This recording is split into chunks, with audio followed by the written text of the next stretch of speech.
Hallo und herzlich willkommen zu einem weiteren Relax and Chatting. Heute wird es auf Englisch sein, deshalb, falls ihr es nicht, kein Englisch versteht, sehen wir uns im nächsten Folge. So, hello and welcome to another episode. And today we're gonna talk about Judaism. And today is with me Mendel and Fapik. So please introduce yourself. I'm Mendel. Some of you might know me already from the last Relax and Chatting, or one of them. For those who don't, my name is Mendel. I'm a very good friend of Benny here for many years. And yeah, I'm very excited to be on the podcast and to talk about Judaism. So yes, my name is FabPick. I'm a hobby YouTuber where I make gaming and comedy videos, but I'm also very interested in politics, religion, anything that's going on in the world. So I'm always happy when Ben invites me on his podcast. Yeah, and my name is Benxurio. I'm content creator and I love podcasts. So yeah, and we're gonna start with Fab's first question. So yes, my first question was actually, how do I greet a Jew correctly? Is it Shalom Aleichem, if I heard right? Yeah, that would be correct. It would be Shalom Aleichem, which translates to hello, hello, you, kind of. Just say hello, and then I would respond with Aleichem Shalom. Aleichem Shalom. Which means the same then? Which is the opposite, but it's kind of like I see. there's a joke that Jews Okay. that we Jews argue a lot. So like even when we just greet each other, we're already arguing, already saying the opposite. Like you say Shalom Aleichem and I answer Aleichem Shalom. It's a joke. Yeah. I actually recently bought a book with Jewish humor and jokes in it. And it's like you say, a lot of them are about you arguing with your family or other Jews. Or with actually being super sarcastic with yourself too. It's an interesting book. It's in French, but maybe it exists in English too. If anyone is interested, you can Google that then. Mm-hmm. What I also want to say, you see here two different kind of Jews. Ah, really? He is more Orthodox or Chabad? Chabad, What's the difference from Chabad and Orthodox? Or well, so Chabad is very Chabad Lubavitch, it is the full name, is very well known. It's pretty famous. Like our last leader, the Lubavitcher Rebbe. I'm sure like some of you might have heard of him. He was very, very. They call him Judaism's most impactful rabbi in the last century. He definitely had a very big impact on the last generation of people. And so our main goal as Chabad Jews is to spread Judaism to the entire world and to bring Jews who are less religious closer to Judaism and make them more religious. Um, and to spread the word of God to the whole world, Gentiles as well, and like through teaching the 7 Noahide laws and things like that, which we can get into. Yes. So the 7 Noahide laws are actually the laws that are not for Jews, but for people that are Gentiles or Goy. What term do you prefer, actually? So I think there's a big misunderstanding with the word Goy, that people think it's some kind of derogatory, offensive word. which it really isn't. The very simple Goy simply means the nations. So anyone who isn't from the Jewish nation, we refer to them as the nations. So Goy would be singular, Goyim would be in plural. And that's what the translation is in Hebrew. It just means the nations. So all the nations of the world. But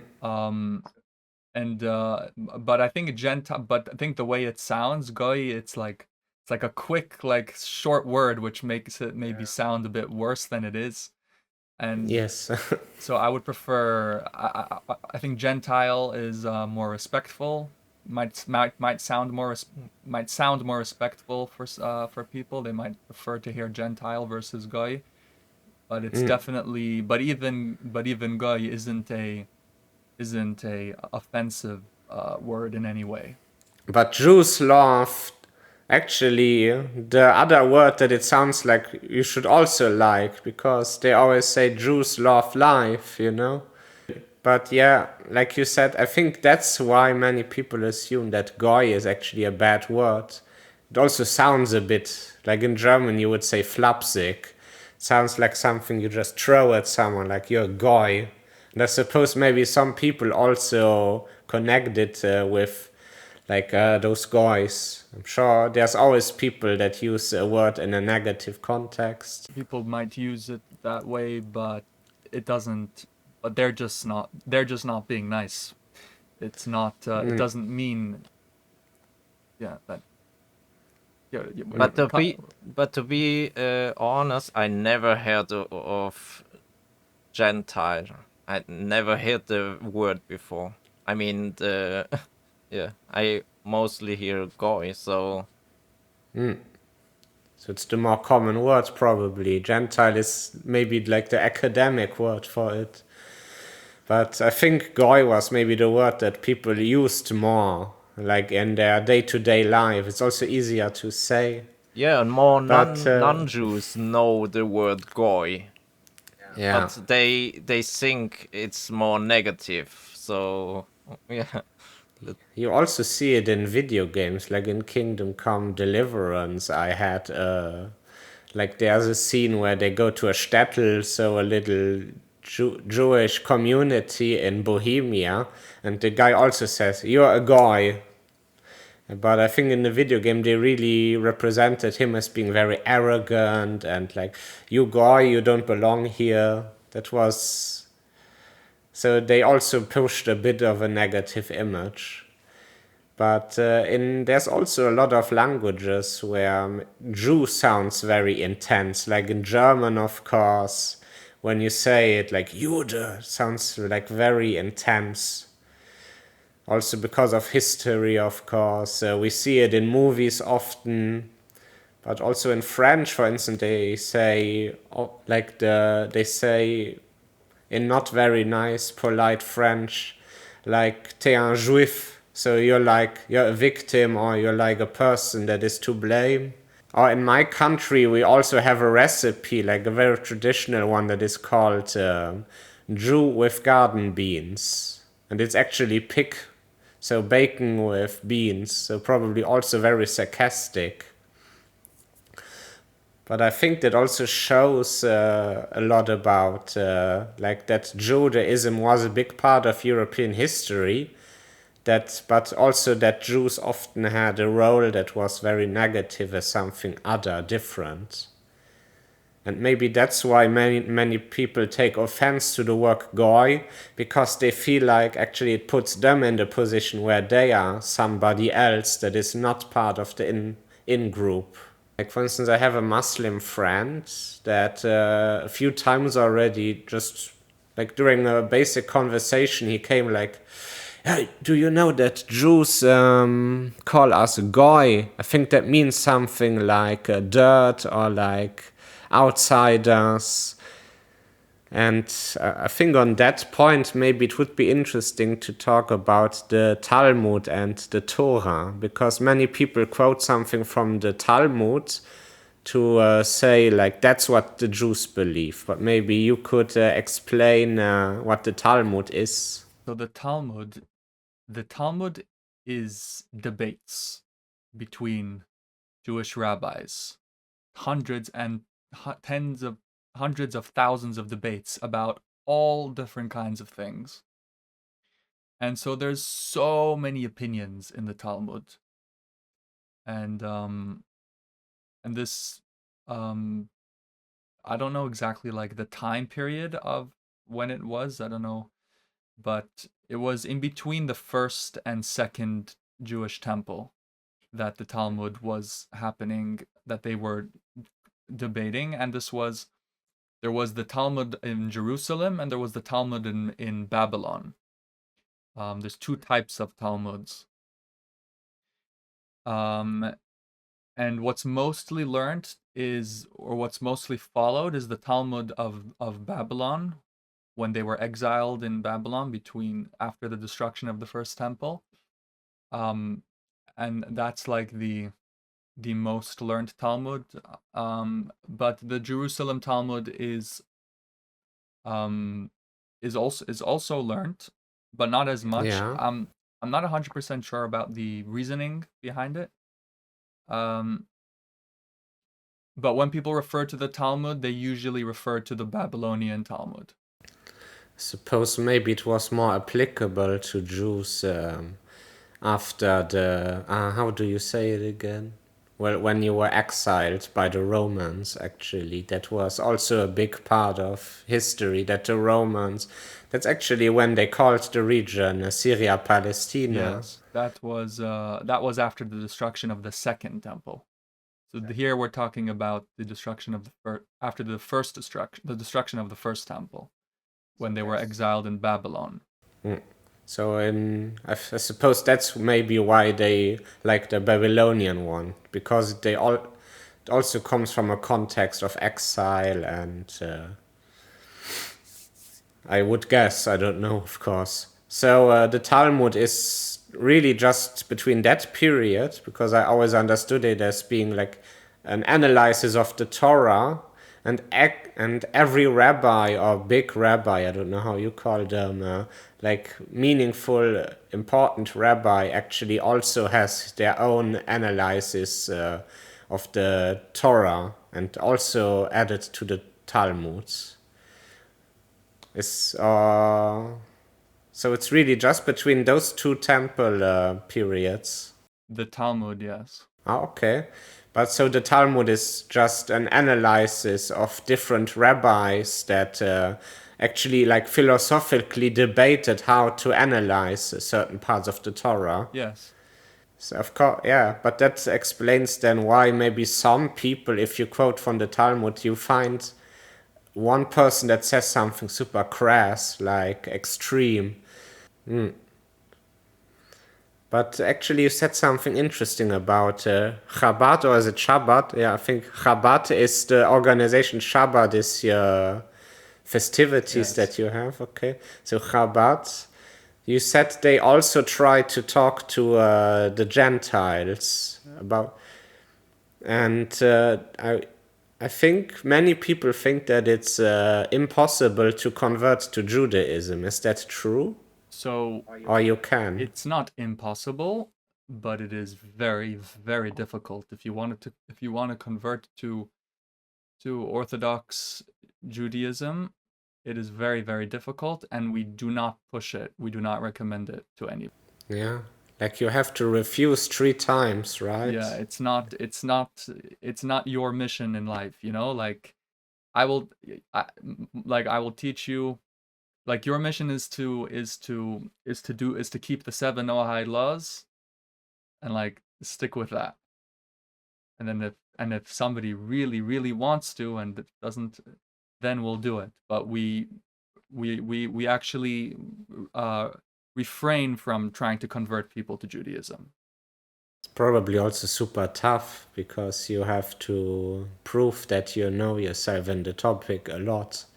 It's not like other religions where you just go there, get a cup of coffee, and then you can say a sentence and you're part of the community. I'm not singling out one religion. My own religion is a bit like that too, to its own problem maybe. Which religion are you? I mean, I would not say I'm 100% Christian, but I'm culturally Christian, and I'm starting to really much actually get into Christianity, and it also really started making a lot of sense to me recently. I used to be very atheist, actually, like those annoying people you see on the internet. I never made internet videos myself, but you know that, like, those debunking videos, like, I loved to watch those. But now I actually started to, in the context of being interested in Islam, Judaism, everything, I also came across a lot of Christian apologetics. So, like David Wood, apostate prophet. I don't know all of them, but I suppose you maybe have heard of those two. They are the most popular. David Wood mainly. They are what? Popular what? Christian apologists. But there are also Jewish, for instance. I think Rabbi Shmuley maybe is someone you know. Yes. Although he is a bit controversial himself, because I think he's the shit-talking Jew, you know? Like, he's the Mike Tyson of Judaism. He's very tough, yeah. But yes, I actually am Christian. What we forgot, because I said we both are different. He's Chabadnik Yes, more, exactly. and I'm modern Orthodox. Yeah, so that's why you see me without beard, and he's with beard. No. So I think you also can explain why you need the beard. So the beard is the beard has a very has an importance to it. It's a beard is considered holy, and it gives us why you see people like going like this a lot. Jewish people do that a Yes. lot because it actually gives you wisdom. The beard gives you wisdom, and so like when you like people do that when they think deeply, they go like that. I think already from the beard basis, I couldn't be an Orthodox Christian or Jew, you see, because I would look like like I mainly grow a neck beard, so people would think I'm a Muslim. Just Yeah, the beard is very important to many Orthodox Jews. And what's the meaning with the pious?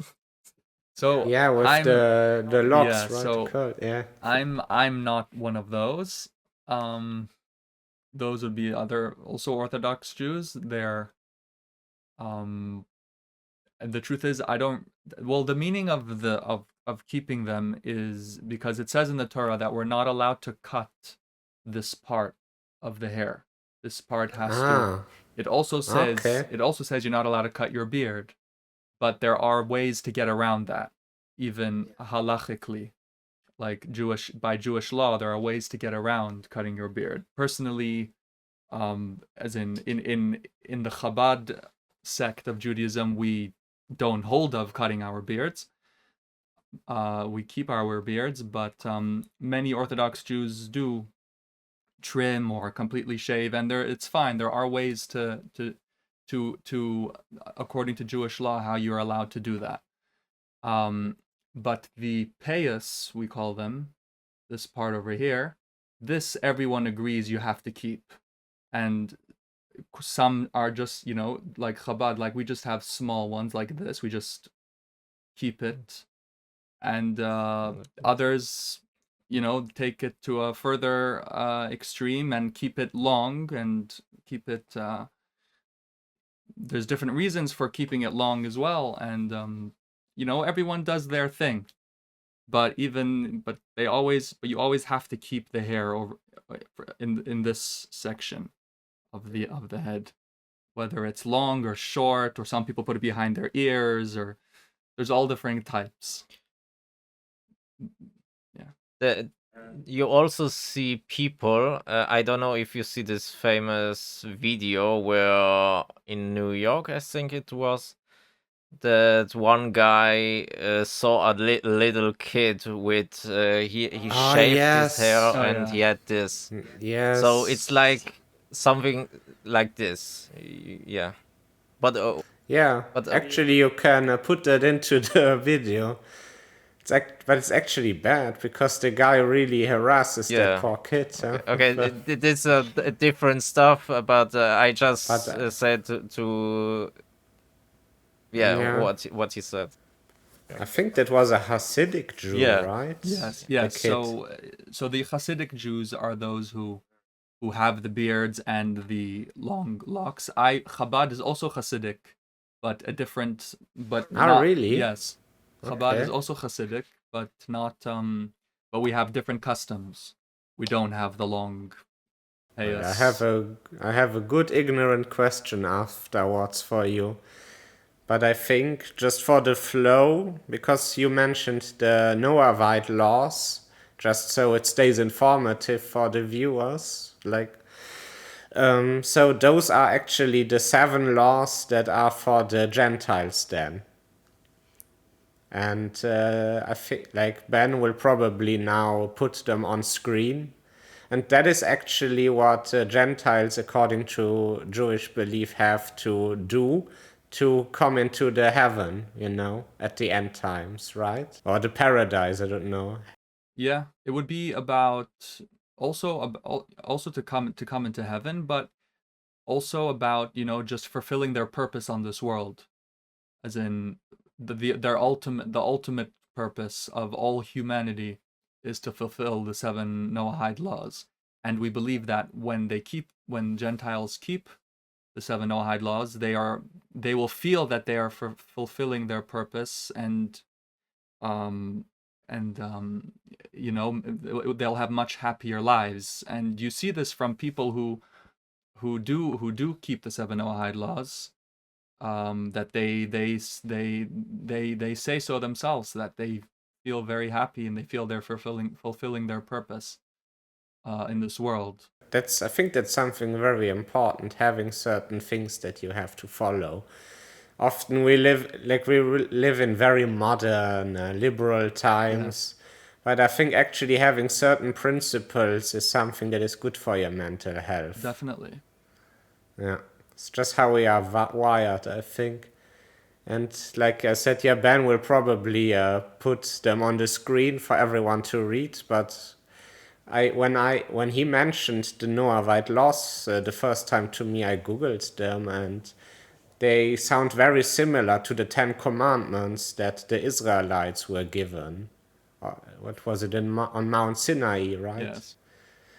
Yes, I'm not that good with the Old Testament. I think you have to admit the Old Testament often crams a lot of information onto you.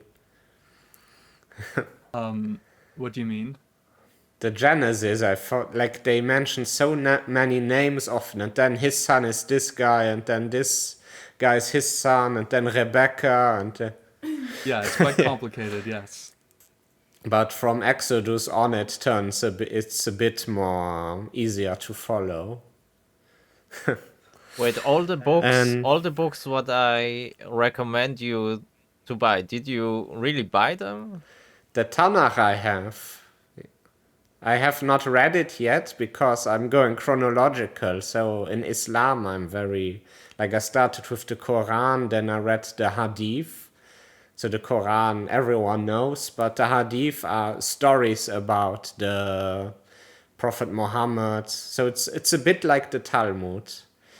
You have like just stories about the Prophet Muhammad, and by seeing his example, you see how to analyze the Quran. And now I'm actually reading the Bible right now. And when I'm done with that, I will read the Tanakh. But by reading the Old Testament and the Bible, I'm already reading a big part of the Tanakh. Although Ben said that there might actually be some differences in the Christian Old Testament and the Tanakh, so what the Jews see. Probably there will not be huge the differences, but it shows also that Christians, well, back in the day they saw themselves as Jews actually, because they were They like were. Jesus was a Jew, to be very honest. So and they prayed in the same synagogues. Would you actually call the followers of Jesus Christ Messianic Jews, or so? Well, that the Jews that saw Jesus as the Messiah back then, they were in the same synagogues as the other Jews. You can call them Messianic. Yeah, because I think Messianic exists these days still, but I don't know if they necessarily believe that Jesus was the Messiah, or if they just believe that there is a Messiah. Well, as in Orthodox Judaism, we do not believe that Jesus was the Messiah. We believe that he has that he strayed away from Judaism and sort of started his own thing. But we do believe in the concept of Messiah, definitely 100%. And we do things in order to bring the Messiah closer, because that's kind of the ultimate that's like the goal of the world, that eventually the Messiah will come and bring peace, and so we try to hasten his coming. So Messianic Jews, I guess, are the Jews that also see Jesus then as the Messiah. But the Messiah is the person that brings the end times. So that is something that everyone believes in Judaism. And I had a question there. So I heard that in the end times, so after the Messiah, the Jews are seeing themselves in the role of the advocate on behalf of the Gentiles. So because you're God's chosen people, you have to actually advocate on behalf of the Goy, the Gentiles, why they should also ascend to the afterlife, to heaven, to paradise. I suppose that's why so many Jews are good at being lawyers, but so basically you are like talking to God about like not disputing, but like, how you say it? Like you're actually supposed to show like, look, the Gentiles, they followed the 7 Noahide laws. They should also come to heaven with us, basically. So a bit like a lawyer defending his client, which are then the Gentiles. Yeah, this is definitely true. But we see the end times as something positive, not Yeah, not like exactly. It's important what's to the word that mention. everybody uses? Not an Yeah, apocalypse. apocalypse, no, yeah. That we will have there will be the third temple in Jerusalem, and God will be recognized by everyone, by all humans and animals and all living beings. Sort of the ultimate goal of this world is that God's light will be able to come down onto this world, and everybody will serve him. And the lion will lay with the lamb, Yes. something like that, Yeah. right? Yeah. Actually, you talked already about Jesus Christ. I wanted to ask you, what is actually your opinion on Christianity? How do you view it? I mean, you're an Orthodox Christian. Maybe you have, again, another opinion than your normal Jew that you see on the street, where you wouldn't even know that they are Jewish. But like, how do you tend as a community to see Christians? We believe that obviously we believe the way the Christians, we believe that the Christians are not correct. We don't hold that they are right. We do not, we believe that they are not right. But for themselves, the Christians for themselves are, as in, As in, we won't act like them. We won't be Christian, but they themselves can be Christian. As in, we don't think that they should be like the Jews. We don't, like I said before, we don't try to convert people, and we believe that the Christians do their, they do what they think. I would say like this respectfully disagree. Yeah. Yeah, That's that the would be image that that I would be a always good way get. to put it. I think Jews are also very smart in the way that they just never try to disrespect any other religion. Like they don't even want to tell you, in my opinion, Jesus wasn't the Messiah. So you're already being very open, of course still respectful, because I think Jews are not really interested in, or most Jews are not interested in having arguments about their religion. No. I mean, some people might, but No, of course individuals always, but that's always amazing to me. Even in Israel, without getting too political, it's forbidden, for instance, to do disrespectful things to the Quran. You're not allowed to burn it or even post a picture. There was a guy that posted a picture where he had his foot on the Quran while he was in Tel Aviv. And actually, I mean, they knew him. I don't think the Mossad found out his email address, but he got a call or an email address from one of the organizers immediately where they said, okay, delete this picture. This is illegal in Israel. I think that reflects very well how the Jews, that the Jews are very tolerant in general of other that is our beliefs. Our belief. We believe our job is to be, to be tolerant. Like I said, we're supposed to be a light unto the nations, not the opposite. Yeah, but also with people that are not from the book. So, for instance, you're also Israel is also very active in protecting the Druze and Yazid communities, and I think they're also quite positive with the Kurds. So that is something that I personally find very good.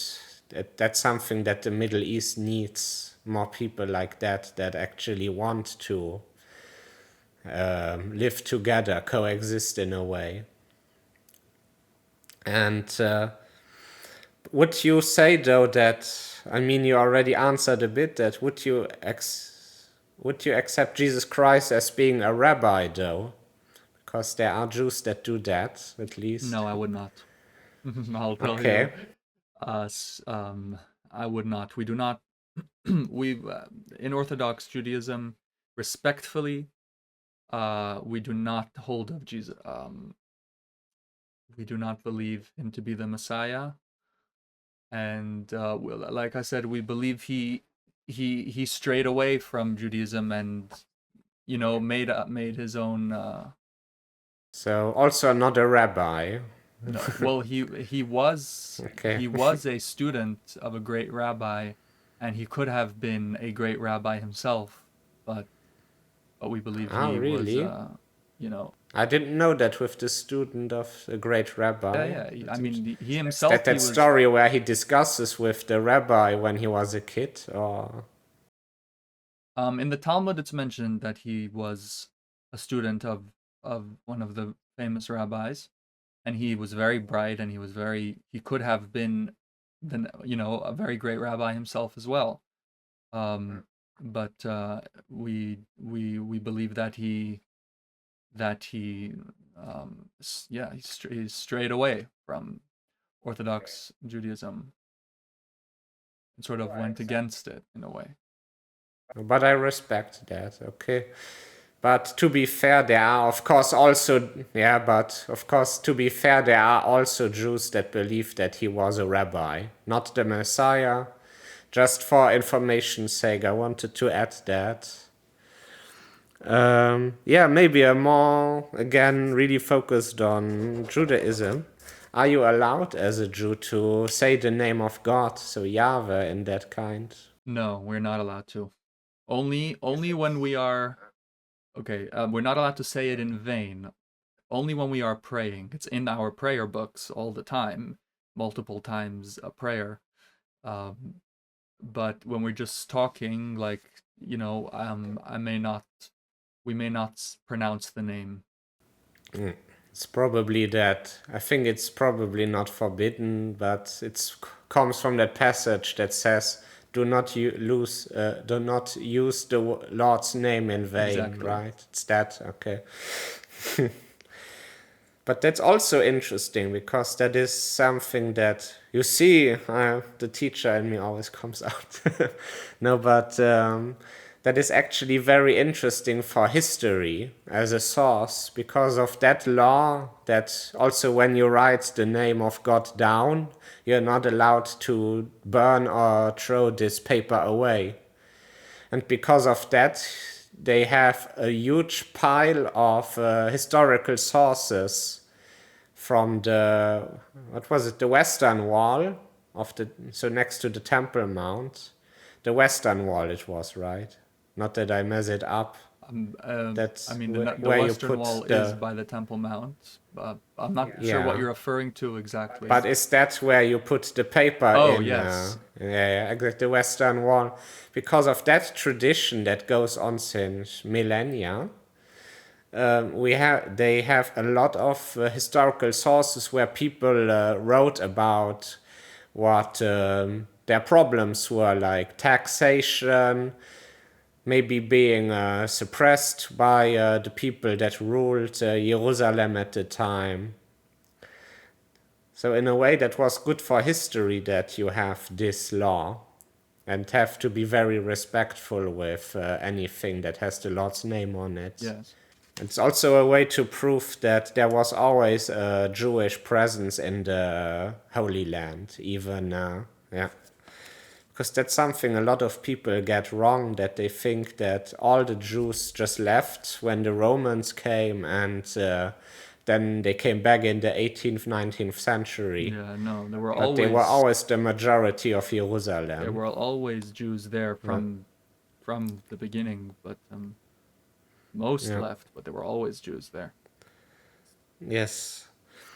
So that's where the term actually Ashkenazi Jew comes from. So I would assume you're Ashkenazi because you used one of your family came from the US or went to the US, of course, and now you came back to Europe. Well, I mean, my family that comes from the US originally comes from they came to America after the war. They after the Second World War, the Holocaust, but originally they were from from Europe, from Eastern Europe, from Russia. Yeah. Ah, from Russia. Oh, Yeah. wow. You have a lot of people actually with that story. Like I'm always surprised how many people came from Ukraine and Russia actually that were Jewish. Mhm.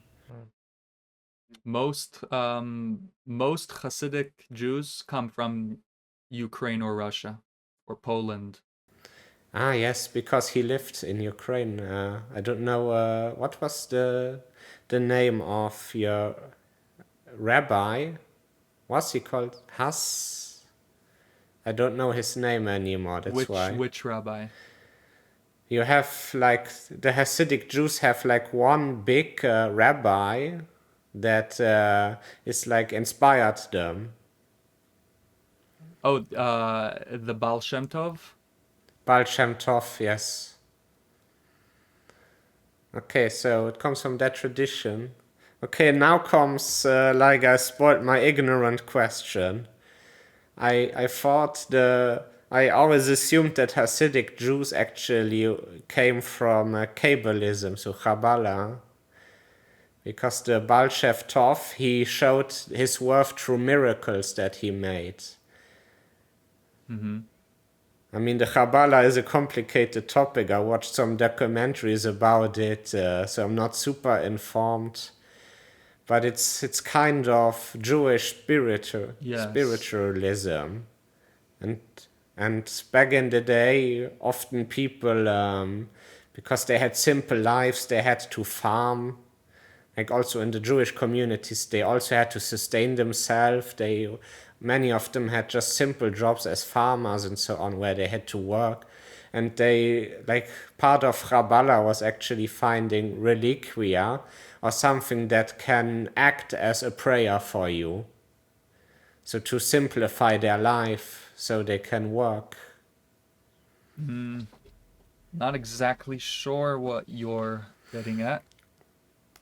Yeah, that's the complicated thing with Kabbalism. If you watch documentaries, you always see like crazy schemes, and you have so many different branches and tendencies. There's some Kabbalists that even believe that God has like a physical body where there is partially male and female, and he has a head.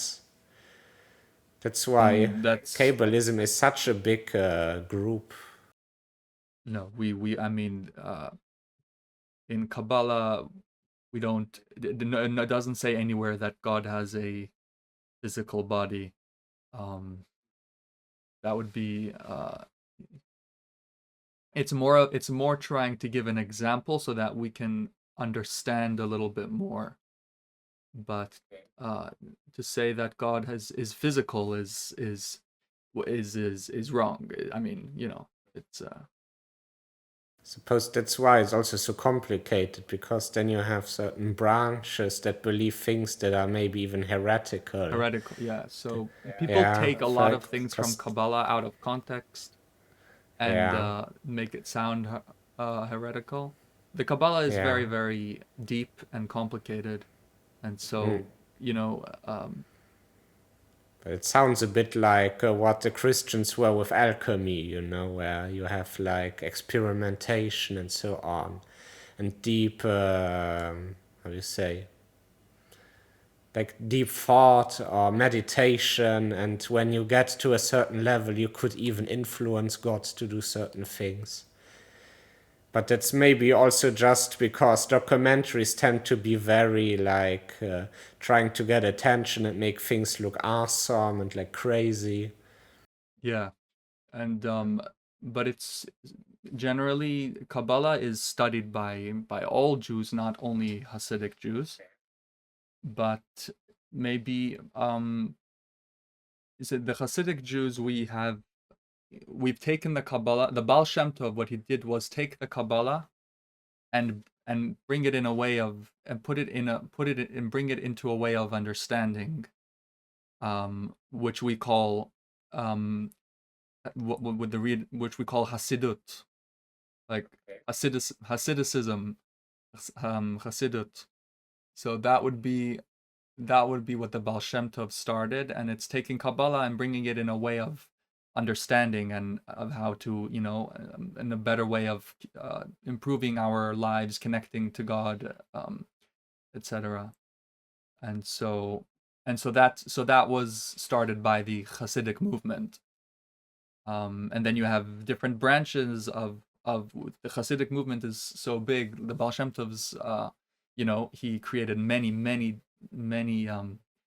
rabbis. He had many students, and they all took a sort of specific path, but all within the Hasidic lifestyle and teaching Hasidut.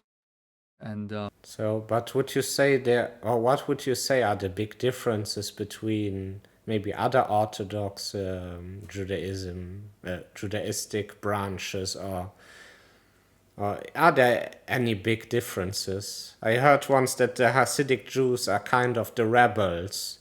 They went a bit against authority because you had certain Jews or maybe rabbis that were not really that maybe exploited their position, and the Baal Shem Tov, he went a bit against that, challenging that status quo, and actually tried to let's say, put Judaism in a bit more positive way again, or criticize those people exploiting it. So, I mean, he did sort of, it seemed like he was starting something new, and some people viewed it as heretical, but it really wasn't that way at all. He had started to, before the Baal Shem Tov, everybody was more, they were more like people of the law. Like, you do, and you just do and say, like, you keep to the law of Judaism. And the Baal Shem Tov never strayed away from the Jewish law. Obviously, we all, even Hasidic Jews, we very much keep the Jewish law, keep halacha. But we just have a different sort of approach to Judaism as a much more positive, much more in a way to encourage others to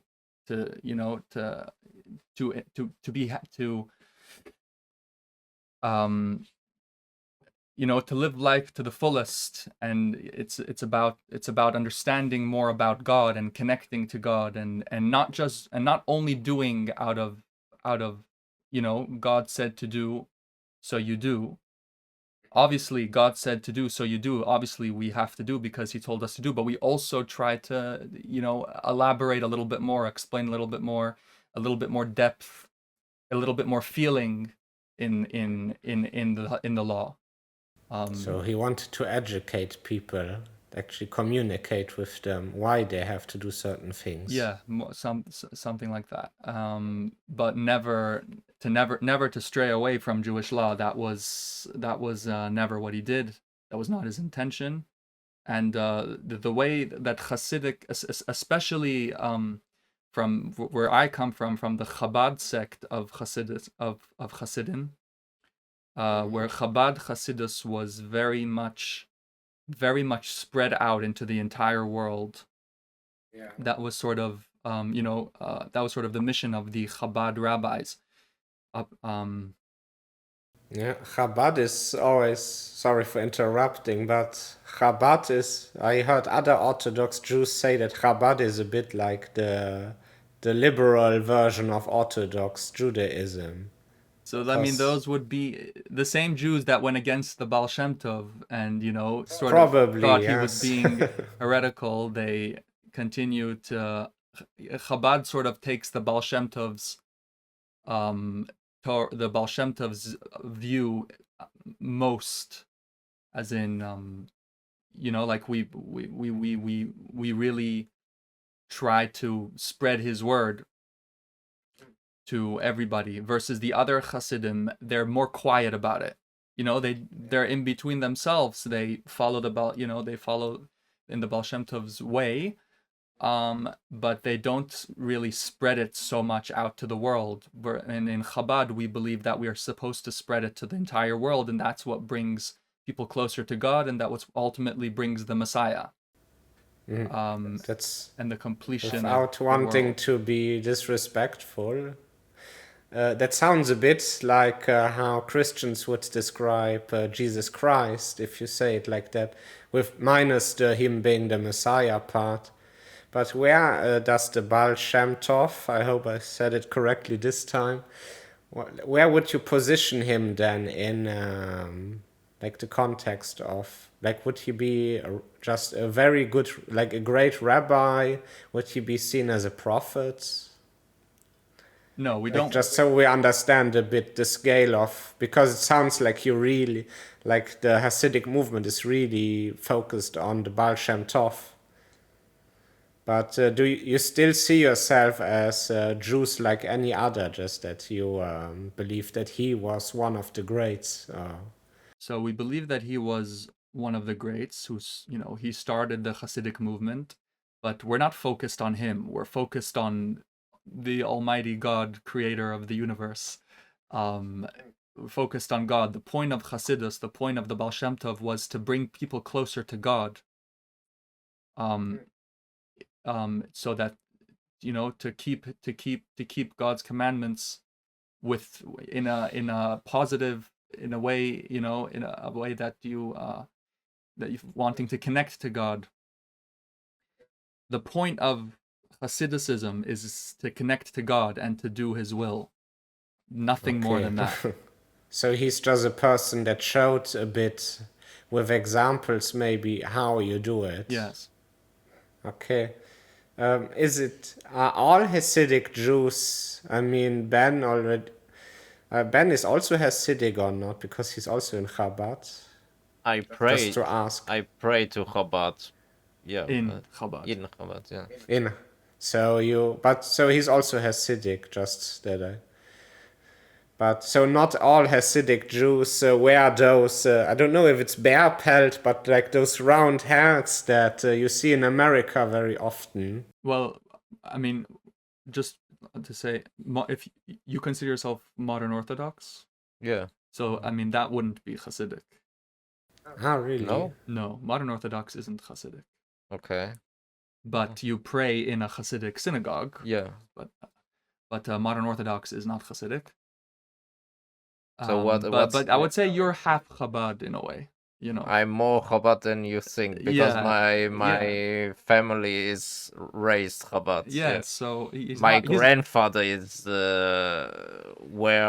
also had a beard and his head.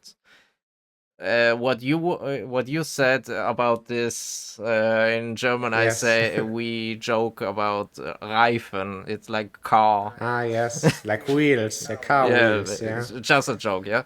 But or a cheese wheel. What? Oh, a cheese wheel. I always thought looks like those cheese wheels you can buy. Yeah, but Chabad wears the hat. Yeah, so. Chabad. Okay, the black hat. We wear like a normal black hat. Yeah, that's also like a 19th century like style of clothes. Like, how does it come that Orthodox is it just to distinguish? You have to show, look, we are part of that community, or does it also have a very strong like religious or cultural meaning to wear those clothes? It comes from because of the places where we were. That was what they were wearing. Like the people who wear the big, we call them the streimels. Streimel, that's the name. I'm gonna show a picture just for people don't know. And we wear like long jackets. That's just because of the way. That's what they wore in Russia, in Ukraine, where it was freezing cold in the winter, and like it was to keep warm, and like that's what they would. So it's to show also a bit like your history, like to show we come from there. Also there is a thing to to show that we are a little bit different and to dress in a certain way, different from the rest of humanity. Like there's an idea to dress different than the Gentiles. That is a thing. Nowadays it's not so, I mean, it's not that strange in a way. If you compare it, like in Islam, it's mainly the women that wear certain clothes to also show like we are part of this religion. So in Judaism, it's actually both, I suppose. I don't know, like the women, I think they would just wear quite modest clothes, what I have seen so far. But the men, they really come out dripped up, like... I don't know how to say it differently for the young people, but like they really have the drip. They come with the curls. They have the hat. Yeah. Yeah, but woman also. Okay, it depends on who, because some women are wearing how do you say perücke? A wig. Wigs, yeah. And some are wearing I don't know. Like a scarf or something like that. A covering. Yeah. Just like a cloth. But they show part of the hair still. Yeah. No. Actually, sorry that I'm jumping sometimes with the topics, but I'm going with the conversation. actually with like you're wearing a kippah. I think there's also another name, but that is also something where actually the Quran or Islam took inspiration from Judaism, because there is a passage, I think in the Torah, where they say like the mark of our belief on our head, something like that. And Islam actually changed it because they pray differently. They always pray with their head to the floor, you know. And they started having like here a bald spot, or like where the skin is a bit thicker, because they call it zabiba. And they actually analyze this as this being the mark of their belief on their head. Just to again show that like there is inspiration or in the Quran from the Torah. Yeah, that's definitely true. I mean, Islam and Christianity both take inspiration from the Torah. That's not No. But talking about Christianity, actually, we have the concept of the Trinity. right. Is that something that comes probably also from Judaism? Like what was the Holy Father, the Son, and the Holy Spirit, or the Holy Ghost? So this actually goes back to what you asked me before, how we view Christians. So we believe in the Torah, it's in Judaism, we believe that we do not believe in the Trinity. Believing in the Trinity for us is considered like idol worship. Believing in anything but one Almighty God is idol worship for us. How would you define the Messiah then, in your belief? The Messiah just is so we a human. maybe understand a bit more what a Messiah would be for a Jew So the when Messiah he shows up one day. The Messiah is a human being who is sent to bring peace to the world. We don't know who he is. We're allowed to, people believe it could be different people, but we believe that in every generation there is somebody who can be the Messiah. And if the generation is worthy of it, then he will reveal himself as the Messiah, and if not, then he won't. So we do not know who the Messiah will be, but we know that he will be a human being, and he will bring peace on the world. He will rebuild the third temple in Jerusalem, and fight the wars of God. There's a description in Maimonides exactly what we believe will happen when the Messiah comes. So he's a human, somebody that is very important. Yes. That's how you could summarize it. Okay, so that's interesting. The Trinity also exists in, again, Islam, but they understand the Trinity completely different. That, of course, now I don't want to butcher it, I think, because they don't, for them it's a heresy to say there is a Son of God. So for them, they actually see the Trinity as God, the Holy Spirit, which, if I'm not mistaken, is Gabriel for them, so Jibril, and then Mother Mary. But for them also the Trinity is something that is taboo. But that's how they saw what Christians believed. So the Trinity for us does not exist. Doesn't exist.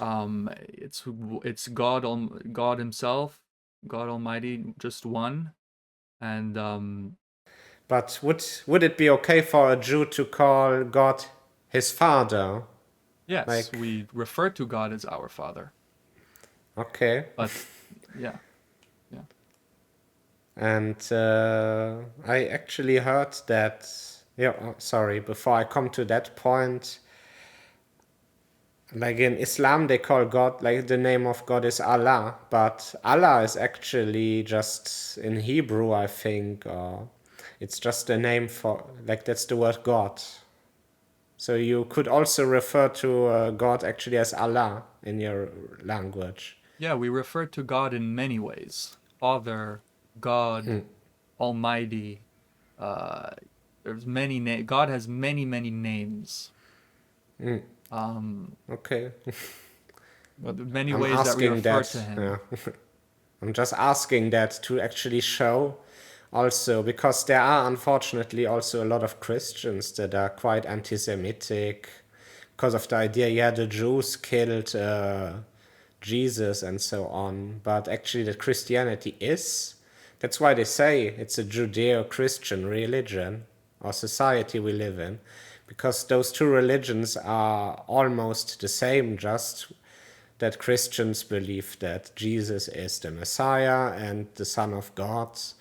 But in its laws and its tendencies, it is almost completely identical to Judaism, minus you having a lot of things that you have to do, like Shabbat, where you're not allowed, Sabbath, where you're not allowed to work or touch anything, or Yeah, I mean, being, I wouldn't say that we're that it's very similar, because in Judaism we have many, many, many, many yeah. laws. Yeah, you're actually tougher with yourself than you are with the Gentiles. Much Like you have tougher. to follow a lot of rules, and that we don't have to Right. follow, and still at the end we get the same results. Hopefully. Of course, like we said earlier, you have to advocate on behalf of us first. Actually, I have one question that also came to mind that my fiance recently asked. So during Sabbath, you really are not allowed to push any button, do anything. So what are you doing in that time? Do you read a book, or do you talk to your family? Like, how does that look? So the Shabbat is what, well, first of all, why do we keep the Shabbat? Because God created the world for 6 days, and on the seventh day he rested. And he commanded us to do the same. So we rest, we don't work, we don't do what we would do during the week. And on the Shabbat we have a whole we have a we have a schedule. There's things that we do. Like it starts on Friday evening, where we go to synagogue and pray special prayers. And then we come home and we have the Friday night meal with the family. And there's different rituals we do. We make kiddush, which is a blessing on the wine, and then we make a blessing on bread. And we wash for the bread, make a blessing on bread, and then we have a nice meal. And we talk about the Torah portion of the week, because, as you know, we in Judaism, the Torah is split into the portions of the week throughout the whole year. We finish the Torah once a year, and every week is a different portion. And then Saturday in the morning we go to synagogue and we read in the Torah the portion of the week. And after synagogue we have a lunch also with kiddush and with the bread and with the meal. And then and so we're pretty keep ourselves pretty occupied. And I see. Okay. yeah, you can, like, So after, basically, you are not sitting around being a lazy fart, but you're No. really like the going at it, like you're talking about the Torah, you're Yes. reading and quoting from the Torah, then you go to the synagogue, but from Friday evening till Saturday evening, you're not eating, right? It's like a mini fast that you're having. No, of course No. we Or eat. do you Of course eat? we eat. Ah, okay. See, that's why it's important that I ask questions. Yeah, Friday night we have a nice big meal, and Sabbath lunch we have Saturday lunch we have a very nice big meal. Both meals start with the kiddush on the wine. So Yom Kippur is then when you are Yes, fasting, Yom I Kippur suppose. is when we fast. And there's other Okay. fast days in the year, but Yom Kippur would be the most famous, one of the most famous ones. And Yutes Kislev, No, what's Tisha B'Av, Tisha B'Av, yeah. It's the 9th of the Jewish month of Av, which is the day the destruction of both temples occurred. Oh, damn. So it's a sad day for us. Yeah. But Yom Kippur Is that when you are eating food that is not allowed to taste like anything? No, that's when we don't. That's when we fast for 24 hours, 25 And the hours. fasting is for the Exodus to simulate when you were in the desert, the Israelites, or is that also wrong? No, the fasting on the 9th of Av is because we are sad about the destruction of the temples. So it's to Ah, I see. remember it, to, you know. So we fast for 5 hours. So it's a sad day. The fast day of Yom Kippur is actually a happy day. It's not a sad day. It's more of a serious day. It's more when it's judgment, part of, it's part of the judgment day. So we fast because we're considered like angels. That's why we also wear white, Ah, really? because it's like we're angels, and and angels don't eat or drink, so we fast. That also shows how rooted Jews always were to that land. That even like in your traditions, that is reflected. And yeah, maybe something that is interesting, because many people don't understand that. But so, of course, I already said you're an Ashkenazi Jew. Ashkenazi means the people that after not Exodus, but after the Romans destroyed the Second Temple, that lived in Europe, so Russia, Germany, and so on. And then you have Mizrahi Jews. Could you explain to the audience what that is? Mizrahi, or Sephardi, you can call them. They come from they're Jews that are from the Middle East, or from North Africa, or from Yemen, or Spain, no? Spain, yeah, Spain as well. Yeah, because of the Reconquista, to actually show also the Christians often, unfortunately, were discriminating like very harshly against the Jews. Yeah. Like, that is one of the bad things from the Reconquista, that they actually forced the Jews to convert to Christianity or leave to go to Morocco.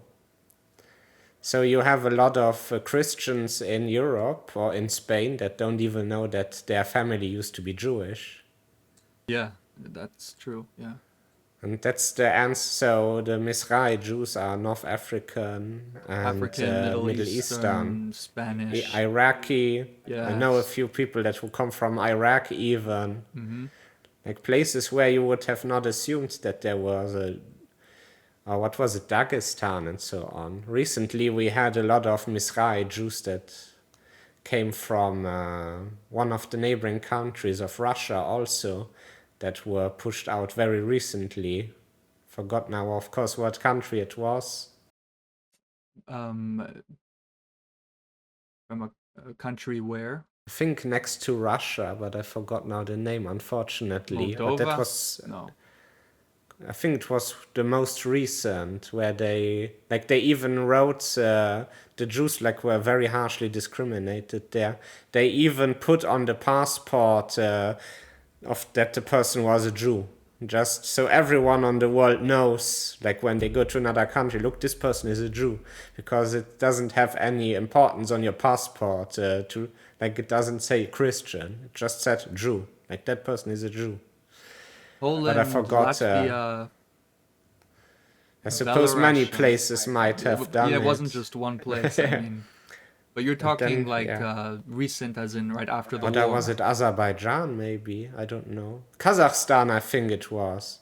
That could be. I think it was Kazakhstan, yeah.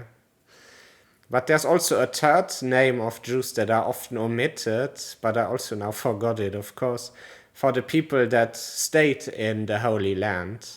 There's a third word for it. because that is actually also very important, because people always talk about Ashkenazi Jews living in Israel, but there was always a huge presence. Oh, but they never left fully.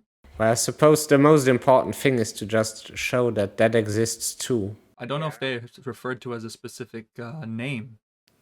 I found it in the comedy book that I found, where there is a term for people that lived in Jerusalem and the environment for the whole time. I mean, what I can think of is Yerushalmi, which just means Jerusalem, Oh, maybe it was something like that, probably.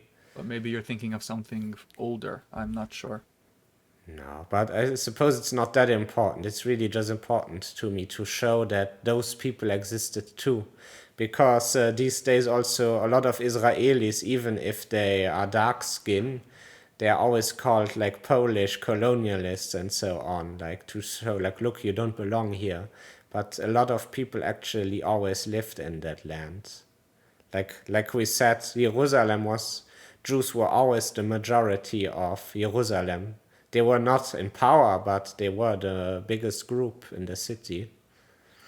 But I also have some a bit more critical questions before we end. We could maybe even make this into a second part. It's not that long.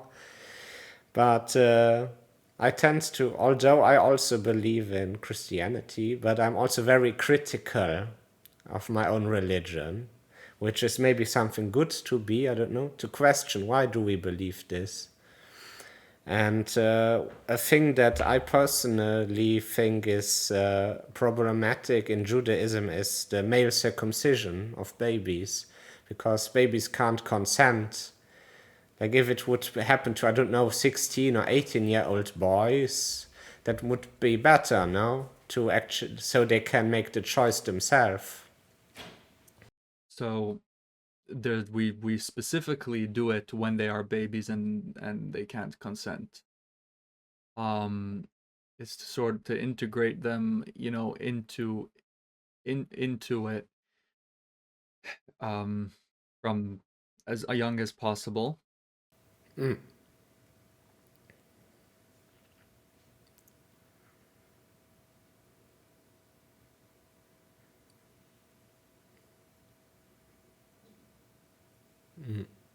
mean, that's maybe just to add something, but that also happened kind of in Christianity, that also babies were baptized very early, sometimes even in the womb, I heard, which actually could lead to infection.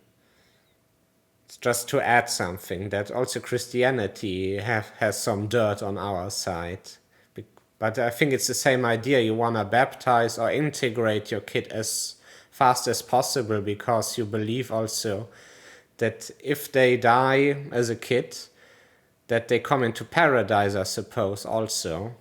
And would a kid that is not circumcised come into heaven like the Christians believe with baptism? Maybe that is a reason why they do it so early. I'm just assuming now. It's not so much about whether you come into heaven or not. We are more, I mean, first of all, even a Jewish kid who has a Jewish mother, even if he's never circumcised, he's always Jewish. It's not whether it's not a question whether he's Jewish or not. It's just a question whether he's able to practice as a Jew,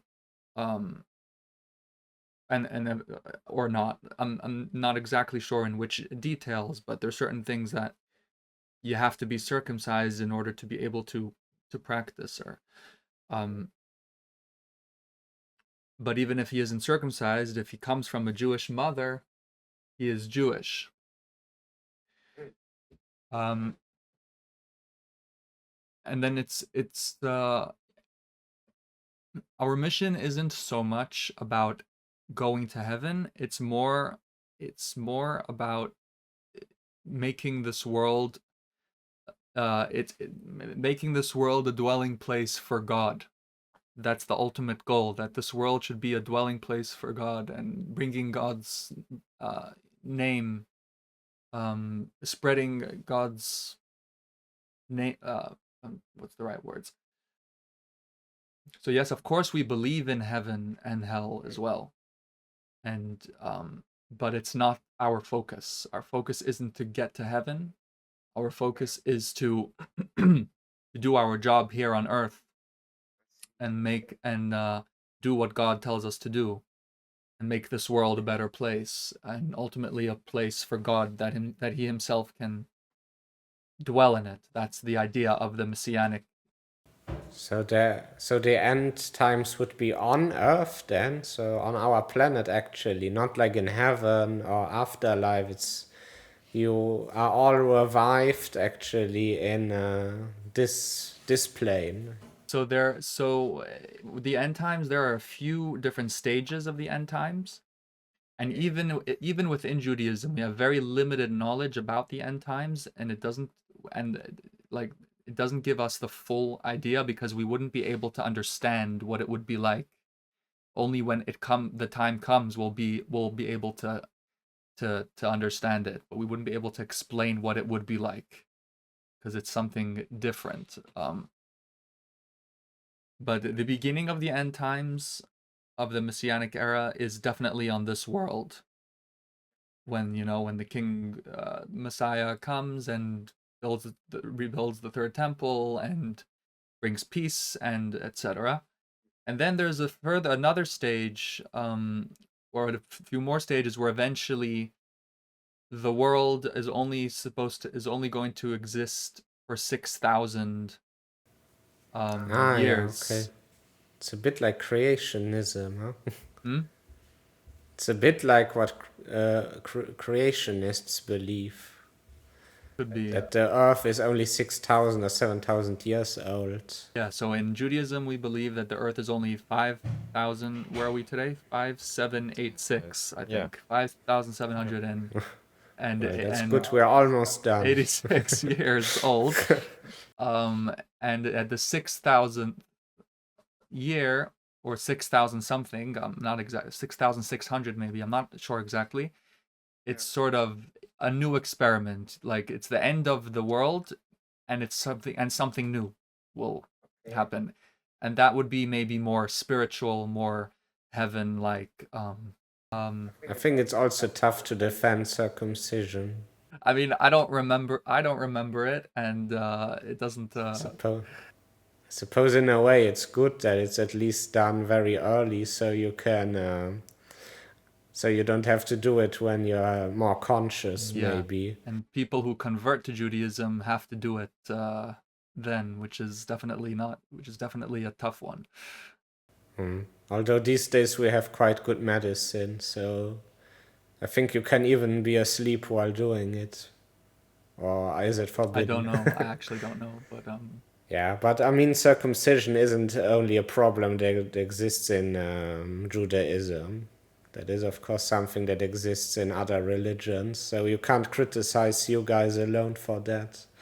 I had another thing that is also not a bit problematic for our modern times. In synagogues, there is gender segregation. So the women and men are in two different parts of the room, if I understand right. What would you say is the reason for that? Men and women have very different roles in Judaism. And actually, the women have much less rules and commandments, because they're considered to be automatically more connected to God than men. And men have more work that they have to do. And so the women have much less things they have to do. Because they create life, or is it said why it is like that? What? That's why they are more connected to God by nature, because they can create life like God does, more or less, or... I'm not sure why exactly, but it's definitely there's definitely reasons for it. I don't know.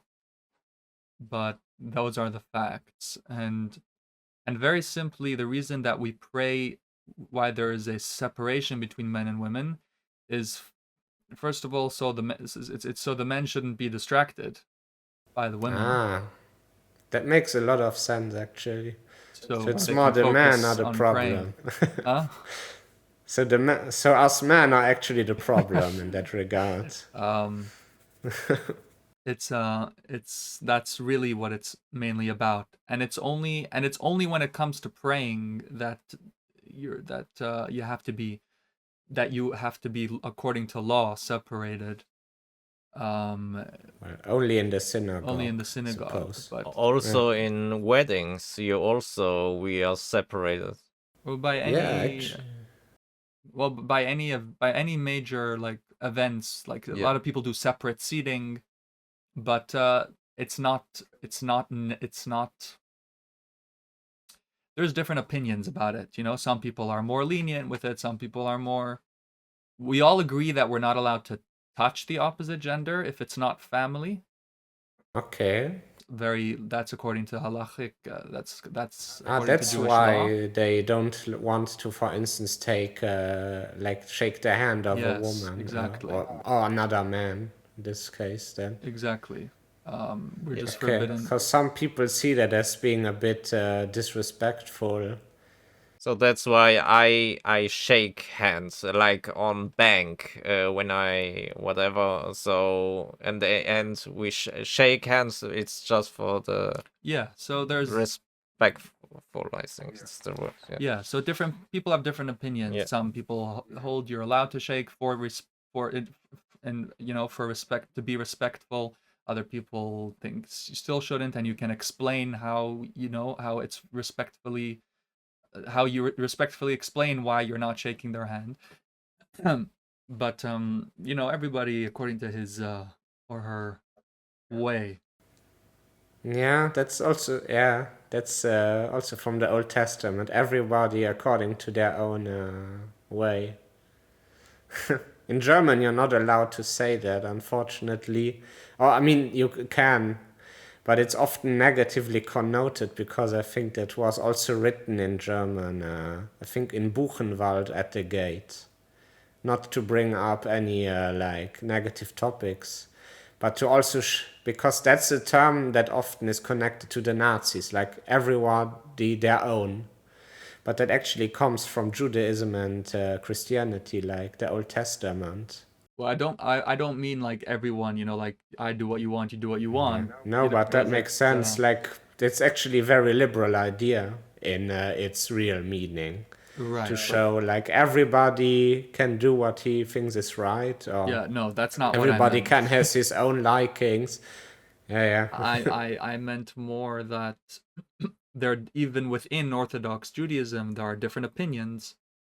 Of course, And, yes. some people shake hands, some people don't shake hands. Like, for But you're example, allowed to look at another woman from another family and talk to them, right? Like, look in their eyes. so again, that's also quite controversial. There's different I see. opinions. Okay. When I speak to women, I like generally the way that we do it in the Chabad sect of Judaism, where we try to influence Jews, men and women, boys and girls, to bring them closer to Judaism, closer to God, and so we do tend to look at women as well, but not touch them and keep a distance, but we do tend to look at them, and it's being respectful looking at them. So the intention is very important. Like, you have to actually make sure yourself that you're not looking at a woman to lust over her. Exactly. But just like with the right intentions, it's allowed. Exactly. That's Okay. exactly what it is. I think the most controversial topic that I also in modern days see with Christianity and Judaism is how they talk about how homosexuality is treated, also in Islam, of course. But how would you say, is it forbidden, according to the Old Testament, to be gay? Or just maybe let me explain my point, because when I read Sodom and Gomorrah, like that passage from Genesis, they talk about it in a way that actually sounds more like pedophilia. So not as two men having intercourse, but actually grown-up men with children, if I remember correctly. That's why, would you say, according to Judaism, it is forbidden to be gay, or? Well, it is forbidden. People who are gay and people who are not gay are treated the same, but it is forbidden to act in a way. It is forbidden to, for example, to have intercourse with man on man or woman on woman. That is forbidden. 100% forbidden. But is it punished? Is there, like in Islam, for instance, there is a very predefined punishment for doing it. But in Christianity and Judaism, I don't think they have ever defined like a punishment for what. If you are committing, I think it's called adultery. Or maybe that's no, adultery is cheating, I think. But if you are having intercourse, homosexual intercourse, is there a defined punishment for it? So in Judaism nowadays, because we don't have the first or second temple, and we don't have a proper court, like we have Jewish courts, but it's not at the same level as then. So we do not, and we don't have the idea of witnesses, and like we do not punish people these days. Like God will, we leave it up to God. He will do his. But he will do what he has to do. Yeah, but makes we sense. don't. Yeah. There is punishment, but we don't. It's not. Nowadays we don't do that anymore. Yeah, I would say it's also from Christianity. There is not a defined punishment for homosexuality. For pedophilia, yes. Jesus Christ even said that a pedophile should be chained or bound on how you say that, a milling stone, and thrown into water, so to be drowned. But homosexuality, I think there was never a punishment defined in Christianity either. But I liked when you said, like, you can also pray or be Jew if you are homosexual. 100%. Because that is actually reflected also in our prophets that we believe in. Because our prophets very often also were not perfect. They actually also committed, like what was it, King David committed adultery, so he slept with the woman of a soldier from him, and he was punished for that. But, yeah, but actually that shows that even prophets are not perfect beings. They did something important for the belief, but they are still humans. Because very often in Christianity, mainly, you lose the idea, like it feels like you have to be perfect, otherwise you're not a good Christian or a good Jew in that regard. But actually, even the prophets were not perfect. yeah. So I would even say you can be homosexual and be a Christian. Because then, yes, it is a sin, but it's not punished. And I would say you can still do good anyways. I'm making a distinction between being a homosexual and actually acting homosexually. But even if you obviously if you are gay, then you are gay. It's not something you can it's not control. Yeah. But if you do the acts of being gay, then that's a bigger problem. But it doesn't mean that we we don't cast you out from the community. Like you treat everybody the same way. Yeah, in the Enlightenment, it's these days a bit the principle, like it happens between two consenting adults, that's why it's okay. But of course, like religion can't be always measured with the most like modern or the most the most popular trend of the time. I don't even want to use trend, but sometimes we have to admit that, yes, our religion says things that maybe we or other people don't agree with. But I think that's the big that's the big difference, that but we don't punish it. Right, we don't So punish it. we don't mistreat somebody. No, never. Because Unless many they're an people evil are person. annoyed. Of course, many also homosexual people that I'm friends with, they're annoyed because Christians then also discuss with them or tell them, yes, I think it is a sin. But It's I think then it's a question of tolerance then also on the other side. Because if they still treat you well, although they think you're committing a sin, then you have to also tolerate that they believe that what you do is not right, but they still love you as a human. Yeah, it's one. I mean, very clearly in the Torah, 100% a sin to engage in homosexual activity, but it doesn't. We'll still treat you the same. You know. Would you say there are martial tendencies in Judaism? Because Christianity also is seen as like a very pacifist, like kumbaya religion. But in my opinion, there are also quite martial tendencies in our religions, both of ours. Would you agree or no? I don't know what that means. Like a martial, like the god Mars, like war, you know? So war-like tendencies, that it's also a religion that is not just peaceful, but that can also defend itself. Like, or even be used to wage a war against others. In certain situations, I mean, yeah. I mean, yeah. Suppose the situations are important, of course. Yeah, it doesn't say fight everyone. no.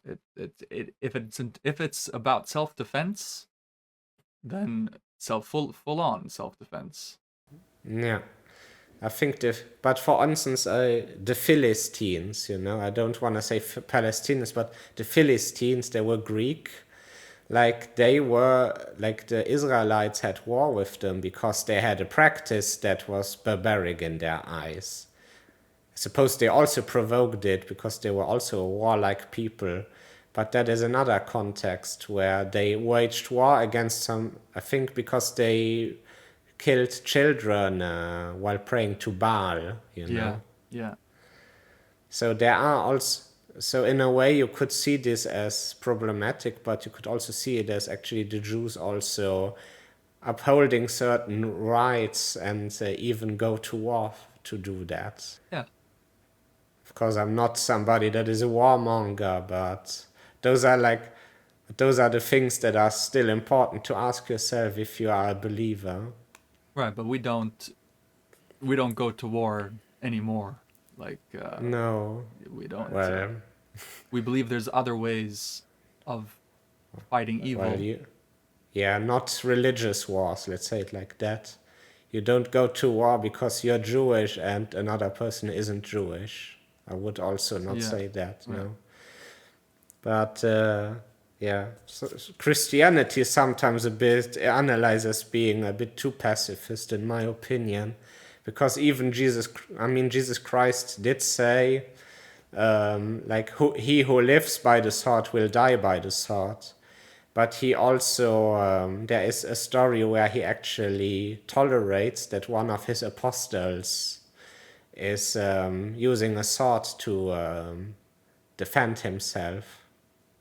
So I think Christianity also has certain warlike qualities, but I think it's not a surprise that the theory of just war, so starting a war to defend yourself or to help somebody, comes from Christianity and Judaism, because there are principles that lead to that conclusion. And I would say slavery, the same things. We have certain principles that led us to actually abandoning like practices like slavery. Mm-hmm. What would you say in a normal week? How many hours do you spend with religious practices every week as a Jew? Because you have so many things that you have to be careful about. Well, we pray 3 times a day. The morning, in the afternoon, and in the evening. Is it one prayer? It's 3 separate prayers. Oh, okay. But they all have a lot in common. like the highlight of the prayer of each of the three is the same type of prayer, but it's Okay. just a different introduction and conclusions. Maybe Ben finds like a translated version of those three prayers if they're not that long that you can put on screen just to see what you are praying for. And the prayers themselves are quite long, but the names are just names. I guess you could put the three names on. Yeah, it's Shacharit, Mincha, and Mare. You know, as soon as we wake up in the morning, we wash our hands with a cup, like with a, I don't know how to call Yeah. it. And It's a we bit say, like voodoo that the Muslims do. They also wash their hands and feet before practice. right, so we only, so Wash their the hands, priests right? in the temple used to wash their hands and feet, but we only wash our hands.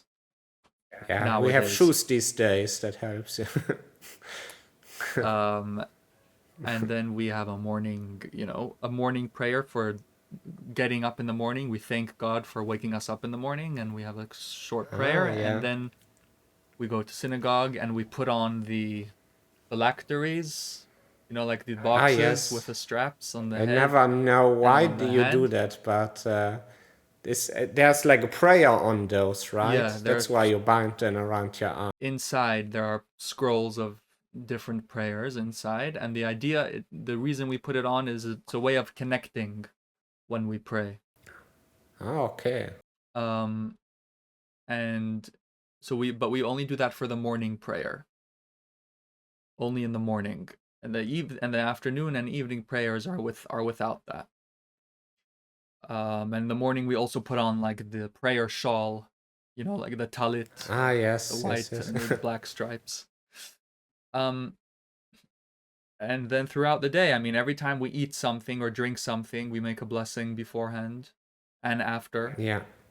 And when we go to the bathroom, we make a blessing afterwards. I think that creates good humans, like having this idea of being grateful for the good things in life, or even the simple things like waking up, or respectful with certain things, like you're not touching the Torah in religion, like in your synagogues.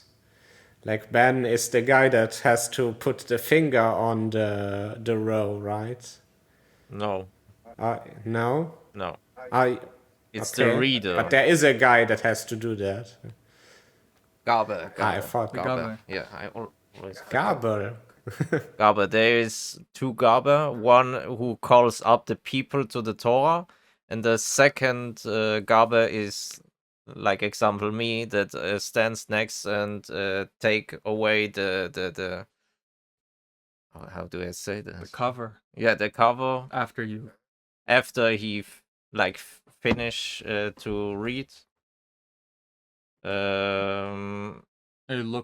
Look inside to see, make sure the Yeah. reader doesn't make any mistakes. Yeah.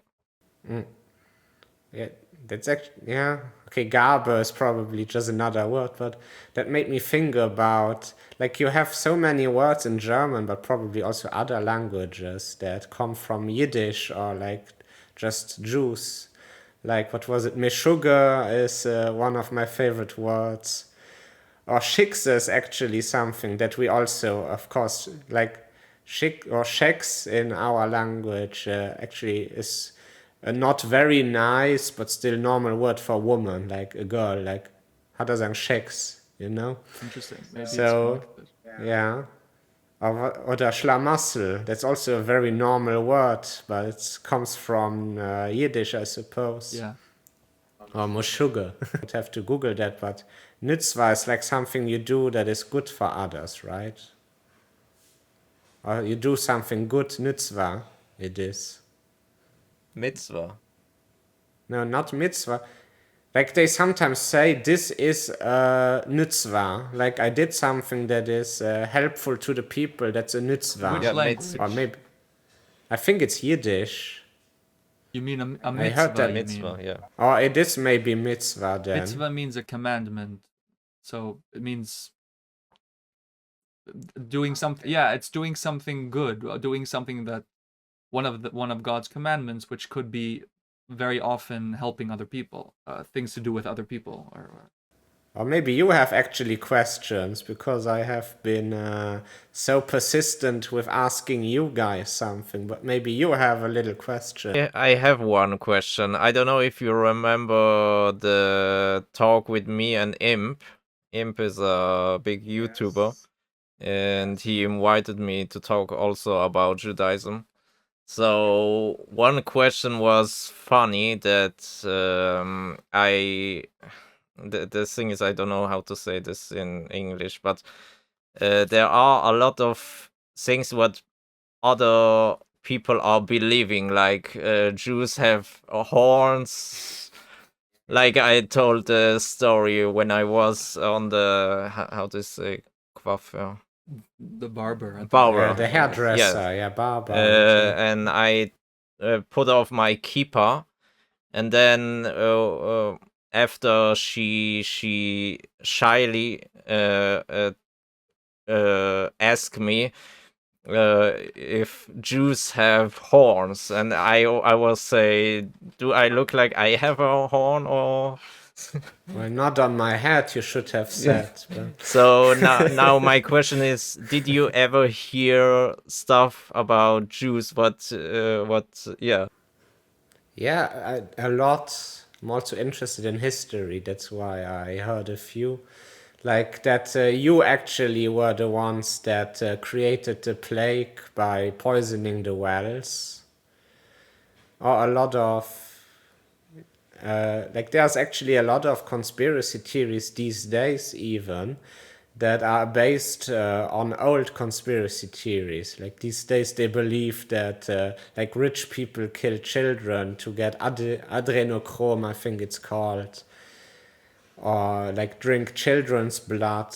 But that's something that already in the past was said about the Jews, that you, for instance, you kidnap Christian children or virgins to make your matzeh, so your Matzah, bread yeah. with those. Those have been debunked already, though.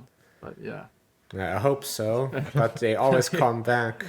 According to Jewish law, we're forbidden to drink blood, so it doesn't make any sense. But The blood libels. But I think that it very often, I think those theories come from the fact that you had your own communities because you were largely also not allowed to participate in normal society. Mm-hmm. And sometimes it was better for you to segregate a bit because there were just not genocides, but I forgot the name, like Pogroms. again and again. Pogroms, exactly. So, and that actually forced you to be even more outside of common society. And because you, like many Christians, were also not allowed, like Muslims and Christians, often they were not allowed to work with money. And so you had to do it, which also led to you then of important people having debts with Jews. And when they couldn't pay them back, then that was also a good thing to do then. Well, not a good thing, but then they tended to blame you for something to get rid of their debtor, you know? So they don't have to pay it back. It's the same reason why the Templar order was abandoned, because they also started working with money, and the French king had a lot of debts. And he was also angry that they had power, so he also like destroyed the order and killed them. But what are other theories? Well, yeah, that you rule the world with the banks, that's a common one that many Nazis, but unfortunately also a lot of socialists these days believe, that like Jews, that you rule the banks and you have your hands everywhere. Often actually that is like Al Jazeera, for instance, often comes with theories like that, which is funny because Qatar is a state that invests into many Western countries because they have a lot of money. So actually they blame the Jews for things that their state does as well, like try to influence politics with money. and that you can create a golem, of course. That's also. But I wish that was true, because that would be cool.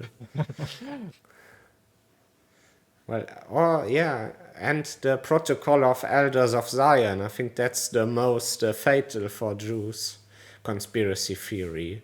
Like, we know that it's faked, but but it's a very basic and simple conspiracy theory. That again, that you're ruling the world and you have your own insider group that where you plan what you're doing next. That's what Hitler based his, or the Nazi Party based a lot of their things on, that they did. Mhm. Actually, I had one last mini question. Gentiles can also become rabbis, right? Because there's a passage in the Talmud where it says Gentiles can be the best, or maybe not rabbis, but preachers of our religion, something like that. I'm not familiar with the specific Talmud verse. Yeah, Not like so- we so I said, don't- Talmud is a library, so it's tough to know everything I about don't know it. exactly what you're referring to, but maybe rabbi would be the wrong word, because rabbi means you have to be Jewish, but maybe preacher would be a Yeah, better preacher, word. I think it was. But that's also, again, something very respectful, to actually show, look, those people can be very important for our religion as well. Well, thank you for watching. I hope you enjoyed. I'm sorry I didn't talk that much, but I wanted that he should speak more, because he knows more, know more to explain it better. So thank you for watching, and see you next time. Bye.